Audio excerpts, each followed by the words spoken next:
Okay, let's end up quickly with this hf4 move so that we can go into more useful ways of storming black's king side. After 7 bishop e7, we were seeing f4, and actually from this investigation we are missing two little comments. Let's see, for example, if we are playing with black and our opponent is stubborn, trying to make possible the pawn storm. We have already seen that the f4 pawn storm would only be useful if black doesn't defend properly and, for example, transfers the pieces to the queen side, as in the example game. But now let's see what could happen if we play after knight bd7 from black. We play f5, trying to get some space and also preparing a g4 advance. After b5, as we have seen, pressuring the backward pawn, and a3, for example, just to stop the black pawn storm, because it's obvious that it's going to be faster than white, so we have to have some measure to not to be overwhelmed by this. Bishop b7, bishop d3, because e4 is attacked twice by black. Knight c5, attacking it once more, and it's not possible for white to continue with the pawn storm.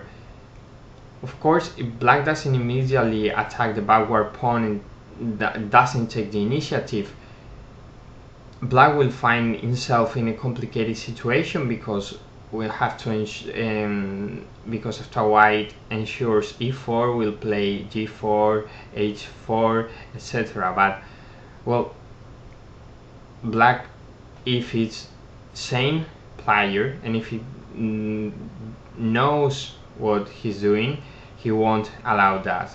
Game may continue, for example, queen f3, defending it thrice, and after some moves in exchanges that are justified for some strategic measures, we can conclude that white can get any benefit from the hasty kingside pawn storm. Another way, which is even worse, because in these positions black enjoys a little but lasting advantage, especially if the pawns, many of them, are removed, would be g4 after knight bd7, because this allows some nice tactics for black. After knight c5, attacking it twice, then the e4 pawn, I mean, knight takes c5, and now knight takes g4, exploiting this hanging bishop. The following sequence is more or less forced for white after the tactical mistake, and after knight takes d7, bishop f4, developing with initiative, king d2, queen c7, so that bishop c8 still defending knight g4, otherwise we will blunder the whole position. Knight takes d6 and queen retakes with check, queen c1, king c1, queen takes d1, knight, and after knight e3 and knight takes e3, the game is of course not won for black, but they will have the upper hand because board is already opened and black retains the pair of bishops. I'm sorry I'm not giving all the variations, you can look them after with the computer if you like, but we can't center that much these affairs when we have a whole complicated opening to treat. Just stick to the ideas, mainly that if a premature g4 happens, you can, as a black player, get profit of this with a counter attack to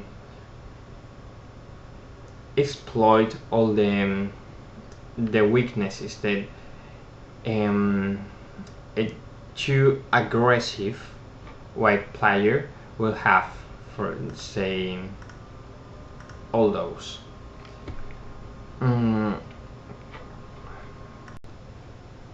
And okay, just to finish, say that the white player is aware of the difficulties of knight g4 and wants to play one move to prepare a g4 advance, say knight bishop issue.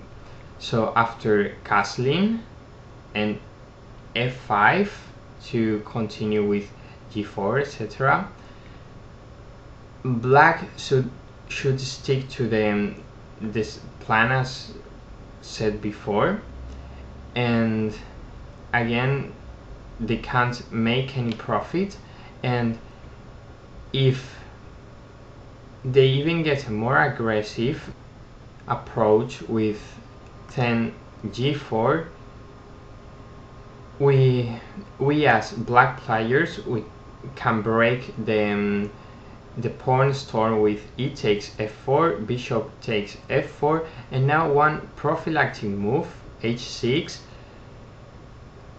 will end up everything, every attack for white after so many turns dedicated to a pawn storm that didn't happen after all. And of course white's position is weaker than black's now.